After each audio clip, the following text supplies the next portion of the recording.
성도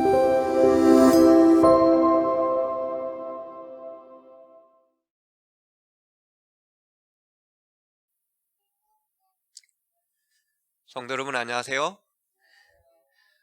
우리 화면으로 각 집에서 또 예배를 드리시는 여러분 모두를 진심으로 환영합니다. 화요일마다 저희들이 출애굽기에 나와 있는 성소 제도에 대해서 하나씩 배워가고 있는데, 지난 시간에 저희가 이제 뜰의 중심이 번제단이었고 성소의 중심은 법궤, 지성소에 있는 법궤가 중심이었다. 그것이 제도를 통해서, 규격을 통해서 우리에게 명확히 제시되고 있다라고 하면서 말씀드렸습니다. 근데 제가 이제 번제단에 대해서 간략하게만 하고, 실제적으로 출애굽기 27장에 번제단에 대하여 하나님께서 자세히 말씀해 주신 것을 많이 못 다룬 면이 있기 때문에 오늘은 번제단과 시간이 되면은 28장에 나와 있는 제사장의 옷까지 다룰 수 있으면 다루도록 하겠습니다. 자, 먼저 번제단에 대해서 저희가 한번 보도록 하겠습니다. 다 함께 출애굽기 27장 1절로부터 4절의 말씀을 먼저 읽어보도록 하겠습니다. 1절부터 4절까지밖에 안 되니까요, 그냥 같이 읽도록 하겠습니다. 널찍이 떨어지셔가지고 오늘은 큰 소리로, 또 집에서 보시는 분들도 큰 소리로 읽으셔도 될 것 같습니다. 27장 1절로부터 4절입니다. 시작. 너는 조각목으로 길이가 5규빗, 너비가 5규빗의 제단을 만들되 네모 반듯하게 하여 높이는 3규빗으로 하고 그 네 모퉁이 위에 뿔을 만들되 그 뿔이 그것에 이어지게 하고 그 제단을 노수로 싸고 재를 담는 통과 부삽과 대야와 고기 갈고리와 불 옮기는 그릇을 만들되 제단의 그릇을 다 노수로 만들지며 제단을 위하여 노수로 그물을 만들며 그 위에 네 모퉁이에 녹고리 넷을 만들고, 딱 보니까 제가 중요한 것들을 색깔을 좀 칠해봤습니다. 조각목으로 만들라고 그랬습니다. 그리고 두 번째는 네 모퉁이 위에 뿔을 만들라고 했고, 그 뿔은 그것에 이어지게 하라고 했고요. 그 다음에 조각목을 가지고서 번제단, 불을 태우는, 번제는 태우는 것이지 않습니까? 태우는데 나무로 만들어져 있으면 나무도 다 타버리겠지요. 그래서 그 조각목, 나무를 노수로 감싸라고 그랬어요. 그래서 노수로 감싸면은 타지지 않게 하기 위해서. 그리고 재를 담는 통, 부삽, 대야, 고기 갈고리, 불 옮기는 그릇, 이런 것들도 다 만들어 놔라. 그리고 그 밑에다가, 그 안에다가는 노수로 그물을 만들어라 라고 되어 있어요. 그래서 우리가 그 모습을 조금 이렇게 보면은 이와 같은데요. 먼저 이 성소 제도에 있어서 저기에 이제 성소와 지성소가 이제 노란 것으로 되어 있고요.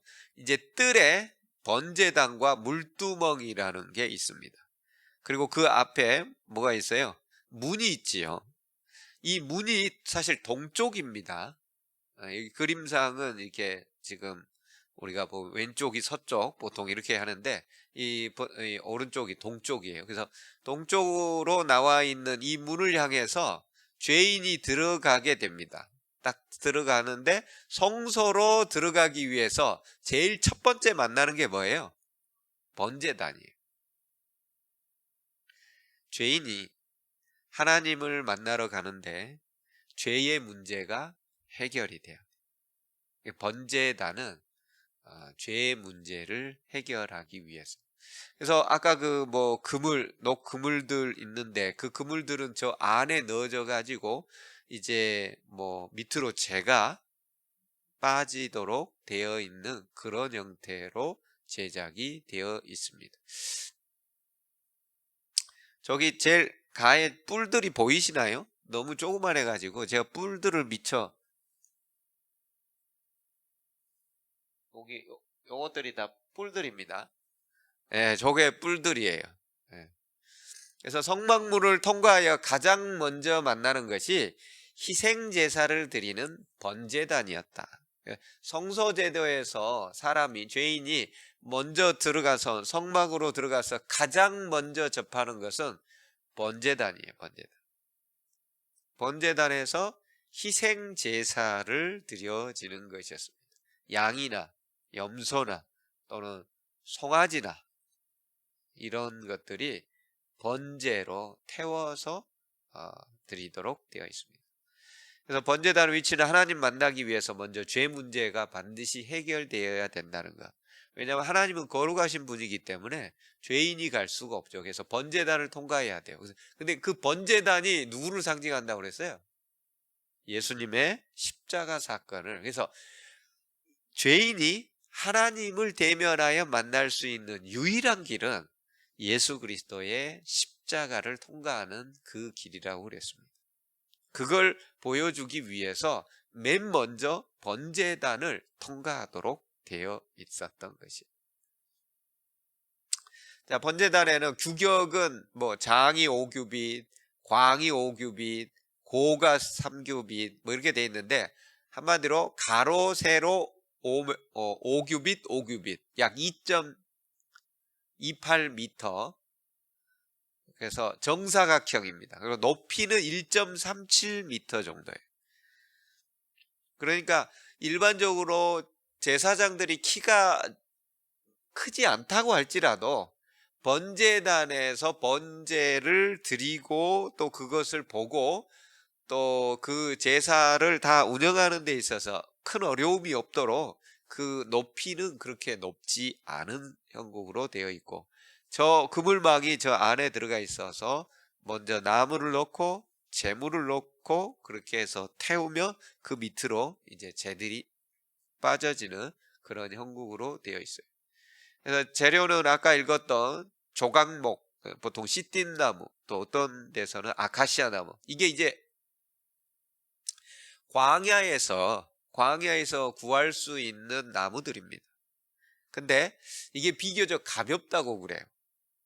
그러면 이 지금 보면은 이 양쪽에 이렇게 발을 만들어 가지고 이제 들고 가게 되어 있어요. 레위인들이 이 성막을 이동할 때 이동식으로 들고 가게 되어 있는데 이게 놋으로 온전히 되어 있다면 얼마나 무겁겠어요? 근데 다행히 조각목, 비교적 가벼운 나무로 되어 있고 거기에다가 이제 놋으로 도금을 해가지고 태워지지는 않도록 그래서 놋으로 감쌌습니다. 단 안에 놋그물이 있죠. 그물 위에 번제물을 태우기 위해서 놋그물을 저 안으로 놓고요. 운반을 위한 갈고리 채가 있어서 그걸 들고 그걸 잡고 레위인들이 이사를 하게 돼요. 번제단의 네 모퉁이 위에는 뿔들이 하나씩 각각 있어요. 이건 사방을 향하도록 되어 있습니다. 바깥쪽을요. 예, 그래서 이것은 단과 연결되어 있고 이것도 놋으로 감쌌습니다. 번제단에 이 네 뿔이 상징하는 게 있어요. 제사장이 속죄를 드릴 때 제물의 피를 반드시 이곳 뿔에다가 발라야 됐어요. 그러니까 하나님은 참 세밀하시고도 그 계획성이 철저하셔요. 원래 이 레위기 1장과 레위기 이제 6장에 보면은 번제 제사를 어떻게 드려야 될지에 대해서 그 상세하게 그 과정들이 나열되어 있습니다. 근데 그곳에 보면은 이제 그 양을 가지고 오면은 죄인이 죄를 양의 머리에 다 안수를 해요. 그래서 내 죄가 양의 거로 다 전가가 됩니다. 그러면 이제 거기서 양을 제사장과 함께 잡아서 그 껍질을 다 벗깁니다. 그냥 드리는 게 아니고. 그래서 그 과정들이 쉽지가 않아요. 죄의 값이 쉽지가 않아요. 양이 다 완전히 껍질이 벗겨지고 내장은 내장대로 전부 다 분리해 가지고 놓습니다. 왜요? 예수님이 십자가에 달려 돌아가실 때 온 그분의 모든 껍질이 다 벗겨져 나가고 콩팥, 내장, 심장이 다 떨어져 나가는 그러한 경험을 하신 것에 대한 번제물의 상징들이, 그리고 그 피는 반드시 뿔에다가 바르도록 되어 있어요. 번제단의 뿔에다가. 죄인들이 제단 뿔을 잡으면 죽음을 면할 수 있었어요. 그래서 과거에 이 제단에 들어가서 뿔을 잡아가지고 생명을 잠시 유지한 사람들이 있었죠. 요압이 그랬고요. 솔로몬 시대에 솔로몬의 형이었던 아도니아가 아버지의 마지막 그 몸을 따뜻하게, 다윗 왕의 노년에 몸을 따뜻하게 해주기 위해서 들여 넣어 보내준 아비삭이라는 사람을 아도니아가 자기 아내로 달라고 하죠. 솔로몬의 어머니였던 밧세바에게.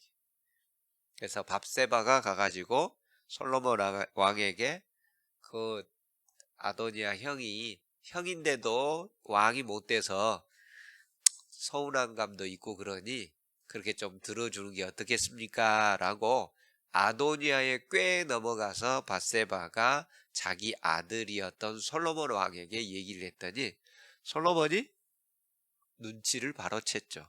아, 저것은 반역을 하기 위한 구실이다. 왜냐하면 예전에는 반역을 하거나 이웃나라의 왕권을 침범하게 됐을 때는 그 왕의 부인을 자기 아내로, 그러니까 첩이죠. 그렇게 해서 드리는 것들이 일반적이었어요. 그렇기 때문에 다윗의 아들이었던 압살롬도 반역을 했을 때 자기 아버지의 처첩들을 다 궁중에서 동침을 하게 만들었어요.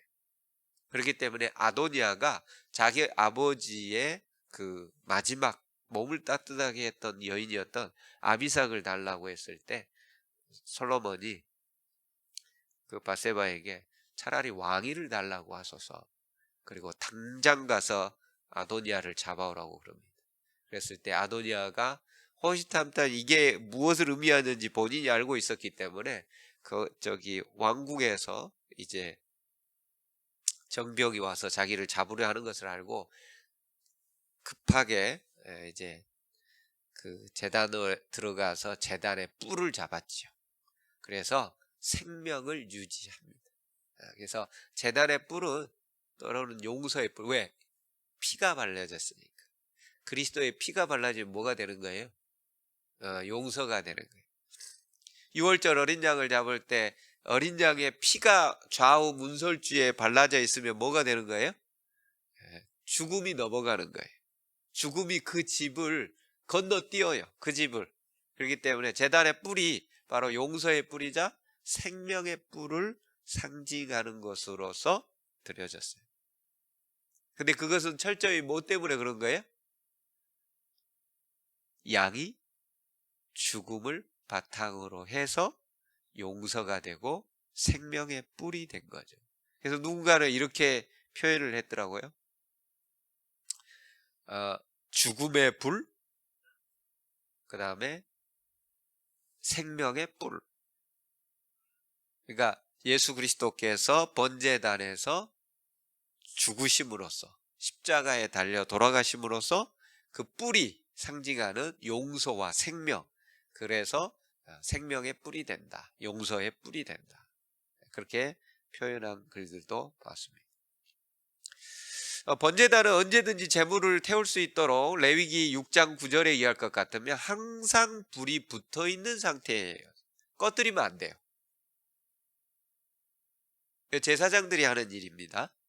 번제단, 번제단의 불이 끊이지 않도록 하신 것은 죄인에게 언제든지 속죄의 길이 열려 있으며 예수 그리스도를 통해 영원한 속죄를 완성하기까지 결코 속죄 사역이 중단될 수 없다는 것을 보여주기 위해서 번제단의 불도 꺼뜨리지 말라고 했습니다.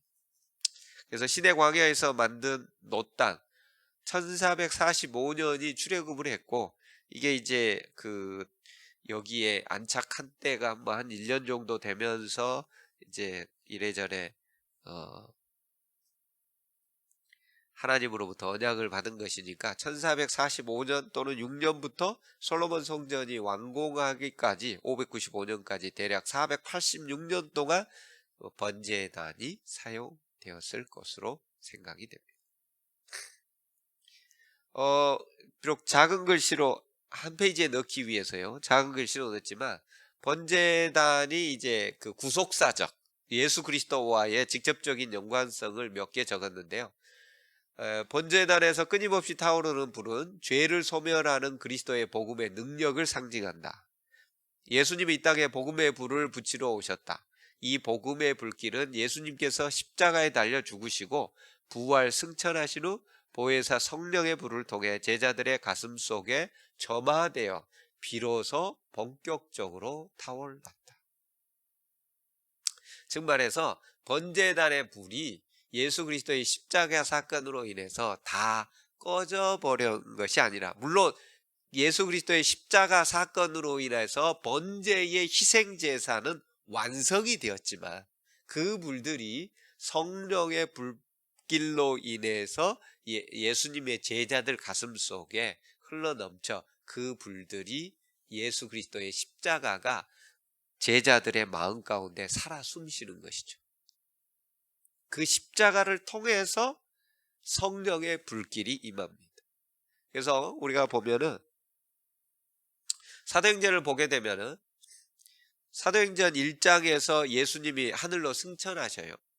그리고 2장에서 사도행전 2장에서 오순절 성령의 불이 제자들과 그 다락방에 모여있던 120여 명의 사람에게 내립니다. 근데 그 120여 명의 사람들은 모두가 다 예수 그리스도의 교훈과 특별히 십자가를 경험한 사람들이었어요. 그래서 사도행전에 대한 여러 가지 내용을 세밀하게 기록해 놓은 영감적인 책 사도행적에는 그들 모두가 십자가의 깊은 명상 가운데, 그들이 전혀 성전에 모이기를 힘쓰고 다락방에서 기도하기를 힘쓰잖아요.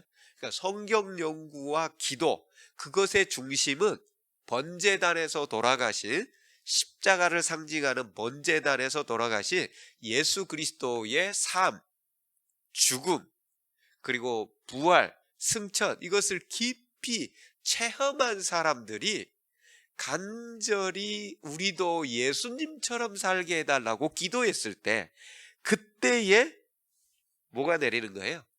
성령이 내리는 거예요. 오늘날 많은 일반 교회에서 성령을 달라고 기도합니다. 방언의 성령을 달라고 이래저래 많이 기도를 하는데 순서가 제대로 지켜지지 않으면 성령이 아니라, 하나님의 성령이 아니라 이상한 영이 내리는 거예요. 방언의 영은 그게 하나님의 영이 아닙니다. 철저하게 예수 그리스도를, 십자가를 경험한 사람들이 예수님을 닮게 해달라고, 나도 예수님처럼 모든 것을 사랑으로 희생하고 헌신할 수 있게 내 힘으로는 안 되니까 도와달라고 했을 때, 그때의 성령으로 인하여 정화되고 예수 그리스도의 십자가의 사랑이 우리의 마음속에 불타오를 때 죽음을 두려워하지 않고 제자들이 밖에 나갔다는 게 번제단의 불. 두 번째, 번제단에서 수많은 제물이 희생된 것은 예수님께서 십자가에서 희생 제물이 되어 이루실 영원한 속죄를 예표합니다. 그렇죠. 이것은 그래서 번제단이 예수 그리스도의 십자가를 상징한다고 여러 차례 얘기를 했죠. 세 번째, 번제단의 네 모서리의 뿔은 동서남북 네 방향을 향하여 나갈 구속 복음의 권세를 상징합니다.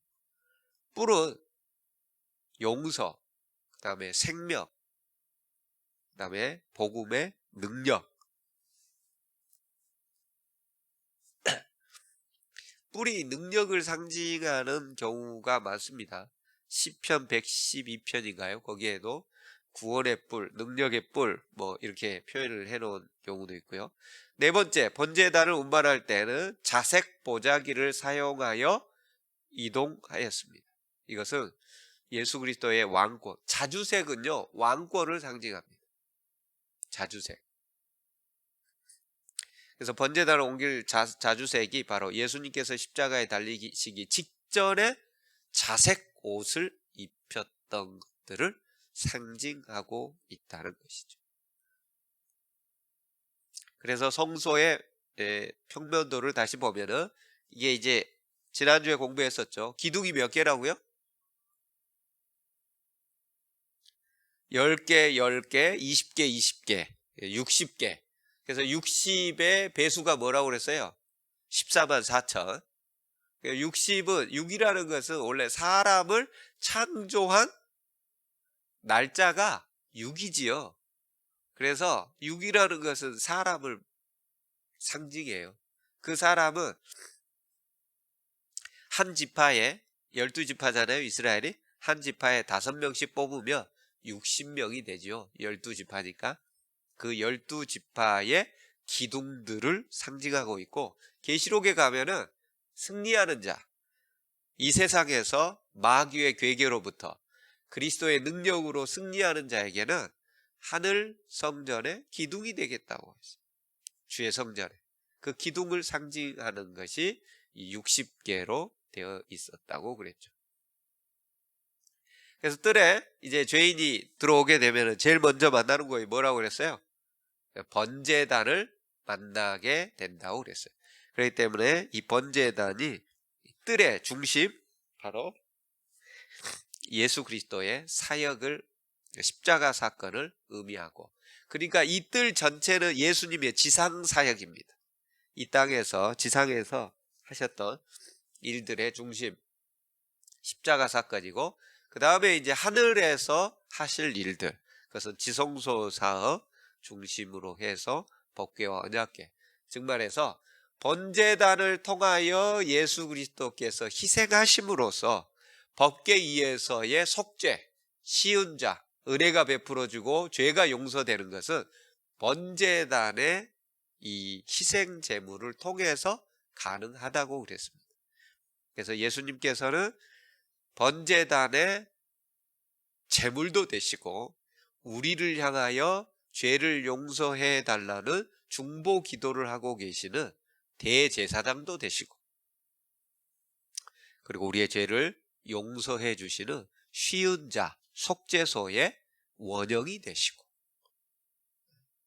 우리 믿음의 주요 온전케 하신 예수를 바라보는 것이 우리의 삶의 가장 근본이 되는 것입니다. 그렇기 때문에 우리가 이 성소제도는, 그렇구나, 저기에 뭐 번제단이 있고 물두멍이 있고 그 다음에 뭐 분향단, 금촛대, 진설병, 법궤 뭐 이런 것들이 있구나, 뭐 기둥도 있고, 그 다음에 뭐 세마포로 이렇게 그 성막을 전체를 두르고, 그 다음에 법궤와 그 성소는 해달의 가죽으로 뭐 이렇게 하고, 그 다음에 뭐 법궤 휘장은 청색, 홍색, 자색 그 세마포로 4개로 연결해 가지고 뭐 이런 것들을 공부하는 거, 그 모든 것들의 중심에는 바로 예수 그리스도가 완전히 있습니다. 심지어 뿔 하나에도 예수 그리스도가 다 상징되어 있어요. 그 성소 제도는 처음부터 끝까지 예수 그리스도를 상징한다고 봐야 되겠습니다. 그렇기 때문에 우리가 성경을 읽거나 성소 제도를 읽을 때마다 예수님의 사랑과 은혜, 돌아가실 필요가 없고 하늘에서 내려오지 않으셔도 되는 죄 없는 분이 사람을 사랑하셔서 돌아가 주셨다는, 그것을 늘 감사하며 살아야 되겠습니다. 자, 오늘 제사장의 복장까지 조금 한번 보면 좋을 것 같아요. 자, 제사장의 의복은 출애굽기 28장에 나와 있는데요. 우리 다 함께 출애굽기 28장 1절로부터 5절을 소리 내서 한번 읽어 보도록 하겠습니다. 전사님 좀 읽는 것만 여기서 좀 도와주세요. 자, 28장 1절로부터 5절입니다. 시작.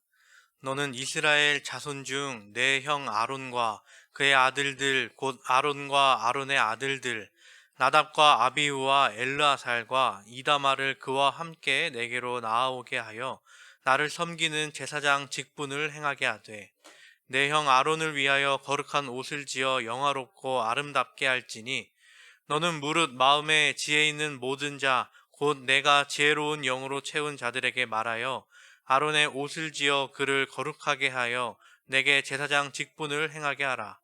그들이 지을 옷은 이러하니 곧 흉패와 에봇과 겉옷과 반포 속옷과 관과 띠라.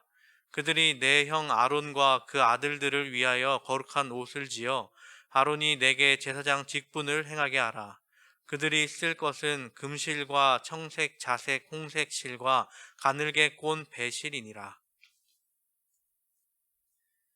자, 여기 제사장은 옷을 이렇게 보면은 비교적 쉽게 알 수 있습니다. 방금 이렇게 위에 읽었던 제사장, 거룩한 옷, 그 다음에 흉패, 에봇, 겉옷, 반포, 속옷, 관, 띠 이런 모든 것들은 이 그림 한 편에 다 나와 있어요. 아론이라는 제사장이 입을 옷입니다. 이걸 조금 이렇게 해놓으면은 조금 더 볼 수 있을 것 같아요. 먼저 이제 에봇이라는 게 있죠. 에봇. 에봇 보면 제일 밑에서 세 번째라고 에봇 이렇게 적어져 있는데 에봇 보면은 뭐 같아요? 앞치마 같이 생겼지요. 제사장의 옷 중에서 에봇이라는 것은 이 앞치마입니다. 화려하게 놓아져 있는 이게 에봇이에요. 그리고 그 이제 가운데 허리띠에 띠가 있고요. 그 다음에 그 흰색 옷이 사실은 속옷입니다. 저 아래도 보이는 하얀색 옷이 속옷이에요. 겉옷은요, 파란색 옷이 겉옷입니다. 속옷까지 다 하나님께서 지정해 줬어요. 제사장. 그리고 그 위에 보면은 흉패라고 있죠. 가슴, 흉에다가 붙이는 패입니다. 그 흉패는 이렇게 12가지 보석으로 되어 있고요. 12개라고 하면은 이스라엘의 12지파를 상징합니다. 그래서 1번은 유다, 홍보석이고요. 뭐 이렇게 쭉 나와 있어요. 그래서 3개씩, 3개씩, 3개씩, 3개씩 해서 12개가 3 곱하기 4에서 12개의 흉패가 있습니다. 그 흉패에는 이제 띠에 고리를 달아서 그 위로 어깨로 올라가는 제일 위에 견대 있죠, 견대. 예, 여기 어깨로 올라가는 이제 견대가 있고 머리에는 관이 있고 관이 있어요. 뭐 누군가는 요리사들 꼭 모자 같다고 하는데 비슷합니다. 그리고 그 다음에 금띠가 있어요. 예, 금띠. 이 금띠에는 뭐라고 혹시 새겨져 있는 줄 아세요? 네? 여호와는 성결. 거의 맞출 뻔했습니다. 여호와께 성결. 네, 여호와께 성결. 하나님께 성결, 거룩하고 정결한 삶으로 나아가야 된다. 그래서 머리에 띠에는 여호와께 성결이라고 써 있는 옷을 입어야 됐습니다. 옷은 파란색이에요. 겉옷은. 그 다음에 제일 밑에 보면은 석류와 금방울이라고 보인가요? 예. 석류 모양의 것과 금방울을 같이 붙여가지고 제사장이 갈 때는 반드시 저 복장으로 성소에 들어가야만 됐습니다. 심지어 하나님께서 이런 복장으로 안 들어가면 죽을 거라고 그랬어요. 그러니까 제사장이 성소에 들어간다는 게 아, 잘못하면 죽을 수 있어요. 잘 모든 것은 하나님께서 지시해 주는 그 상황대로 철저하게 이행되어야만 됐어요. 왜냐하면 이 성소제도 전체가 예수 그리스도를 상징하고 그 예수 그리스도의 사역을 상징하는데 거기에는 인간의 계획이 끼는 게 아니에요. 인간의 생각, 인간의 계획이 끼어가지고 무슨 일이 일어났어요? 아론의 아들들 중에서 예. 아론의 아들들이 뭐 그때 술을 먹었던 것 같아요. 그래가지고 성소의 불은 하나님께서 그 불은 그냥 불이 아닙니다. 그 학자들에 의하면 하늘에서 하나님께서 내려줬던 그 최초의 불을 꺼지지 않게 하라고 그랬잖아요. 예. 그래서 그 여기 보면은 불통이 향로를 제사장이 들고 다녀요. 그래서 저기 뭐죠? 분향단, 그 다음에 등대, 황금 등대, 이 모든 것들을 혹시라도 이상이 있을까봐 이렇게 해가지고 들고 다닙니다. 이 분향단을 향로를 들고 다니고 불향로를 들고 다니는데 이걸 하나님께서 아마 처음에 내려 보내주신 것 같아요. 그래서 그것을 꺼뜨리지 않고 계속해야 돼요. 왜? 그 불마저도 하나님께서 하늘에서 내려주신 거예요. 엘리야 시대 때 어떻게 했어요? 하나님께서 하늘에서 불을 내려주시지요. 그렇게 해서 불을 내려주셔서 그것을 꺼뜨리지 않고서 영원히 지금 유지해야 되는데 아론의 아들들 둘이서 술 먹고서 아이고 뭐 그냥 이 불이면 어때? 어? 아무 불이나 그냥 밖에 있는 거 들고 가면 되지 해가지고 들고 가다 어떻게 된 거예요? 불타 죽었어요. 그 자리에서. 그래서 부모 앞에서 자식이 죽었을 때 아론으로서 얼마나 슬펐겠어요? 모세가 아론에게 딱 지적을 합니다. 이건 여호와께서 심판하신 것인데 제사장으로서 얼굴에 수심 하나 없게 하라고. 그런 일이 있었어요. 그래서 하나님의 성소 제도에 연관되어 있어서 사람의 것, 이 속세의 것은 들어가면 안 되는 철저히 하나님에 의해서 정결된 것, 여호와께 성결된 것으로만 모든 것들을 진행하도록 되어 있었습니다. 그래서 12가지의 보석들은 12지파를 표시했고요. 그 다음에 이제 29절, 30절, 28장 29절에 보면은 이게 우림이라는 단어고요. 그 다음에 이게 툼밈, 우리말로는 둠밈 이렇게 돼 있는데 사실 이제 T 발음이 맞아요. T 발음. 영어로는 이제 TH라고 저기 써져 있는데 그래서 우림이라는 뜻은 빛이라는 뜻이에요. 빛. 그리고 둠밈이라는 뜻은 완전이라는 뜻입니다.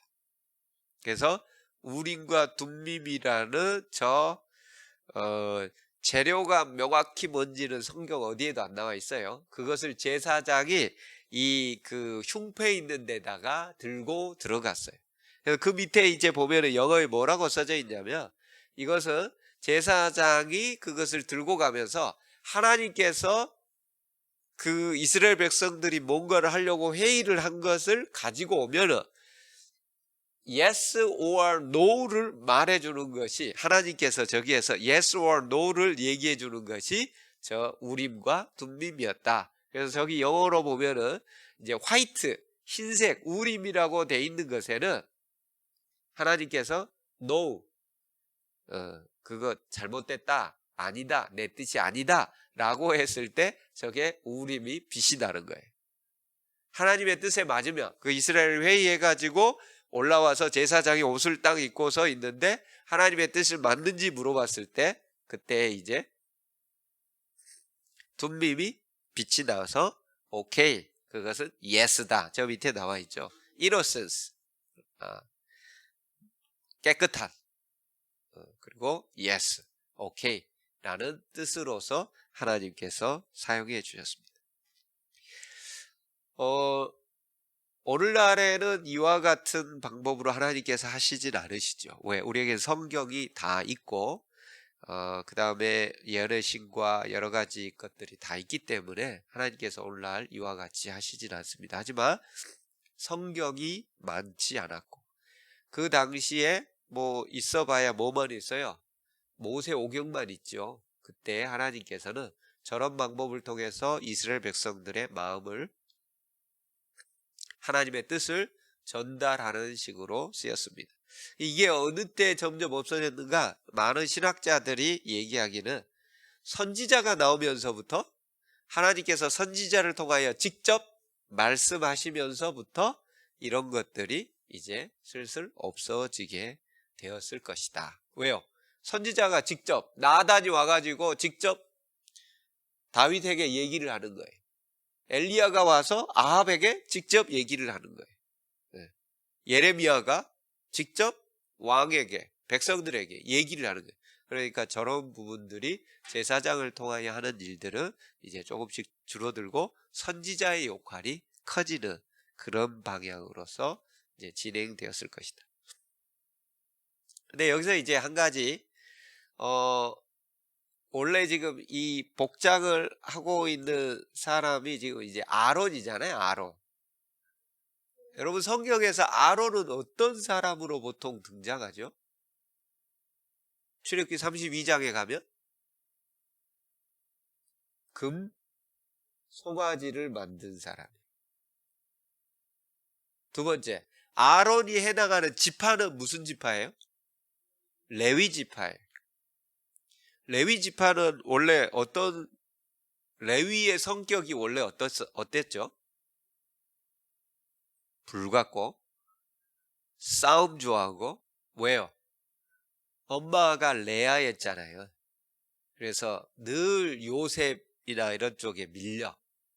요셉 아들 그쪽 하고. 그래서 속에 이게 화가 끌어올라 있어, 늘. 그래가지고 싸우고, 심지어 세겜 족속 남자들 다 죽여버릴 때 레위하고 시므온이 둘이 가가지고 그렇게 했어요. 레위 족속이 그래서 아버지 야곱으로부터 하나님께로부터 축복이 내려올 때도 칼에 의지하고 살겠고, 뭐 이런 말들이 주로 나와 있어요. 아론, 금송아지 만든 사람. 근데 왜 이렇게 제사장직을 수행하죠? 그것도 대제사장으로.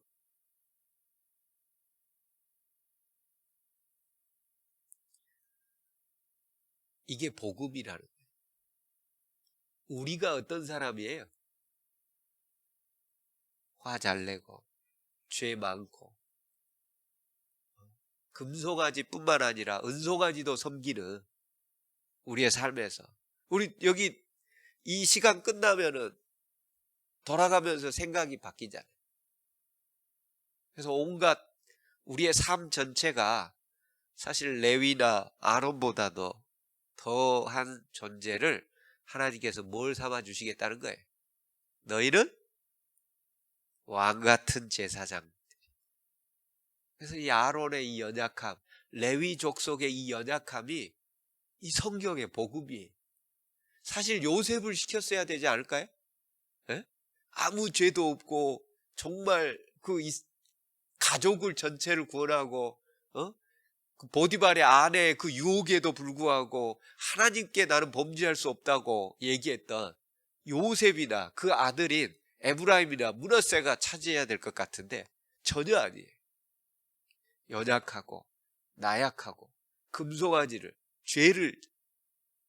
하지만 하나님은 예수 그리스도의 번제단에서 그 십자가, 구원의 뿔, 그걸 통하여 다 용서해 줬을 때 제사장으로 삼았어요.